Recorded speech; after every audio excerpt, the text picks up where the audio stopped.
ತಾಲೂಕಿನಲ್ಲಿ ಒಟ್ಟು 1925 ಹೆಕ್ಟೇರ್ ಪ್ರದೇಶದ ಮೆಕ್ಕೆಜೋಳ ಬಿಳಿಸುಳಿ ರೋಗಕ್ಕೆ ಬಲಿಯಾಗಿದೆ ಎಂಬ ಮಾಹಿತಿ ಲಭ್ಯವಾಗಿದೆ.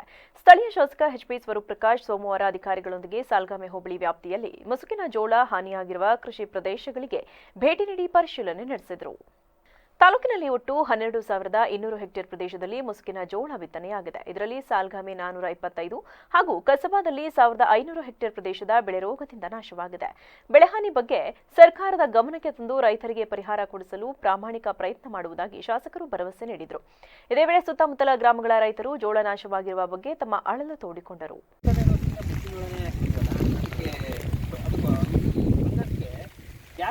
ಆಹಾರ ಸಿಗ್ತಾನೆ ಇದೆ. ನಮ್ಮ ಸೈಡ್ ಏನೋ ಎಲ್ಲ ಬೆಳಿತೀವಿ ಸರ್. ಇನ್ನು ಬೇಲೂರು ಈ ಕಡೆ ಇರೋಲ್ಲ ಮನುಷ್ಯನ ಬರೀ ಜೋಳ ಬಿಟ್ರೆ ಏನು ಬೆಳೆಯಲ್ಲ.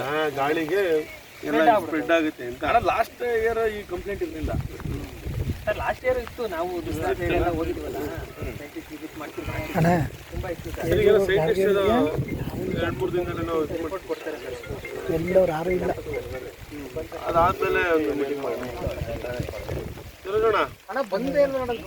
ನಾವು ಹಾಕಿರೋ ಸ್ವಂತ ಜೋಳಕ್ಕೆ ಬಂದಿಲ್ಲ ಹಣ. ಇದು ನಾವು ಮನೆಗೆ ಅಂದ್ರೆ ಸರ್ ಈಗ ಇದ್ರದ್ದು ಬೀಜ ಮನೆಗೆ ಇಟ್ಟಿರ್ತೀವಲ್ಲ ನಾವು ದನಿಗೆಲ್ಲ ಸೆಪೆ ಬೆಳ್ಕೊಂಡು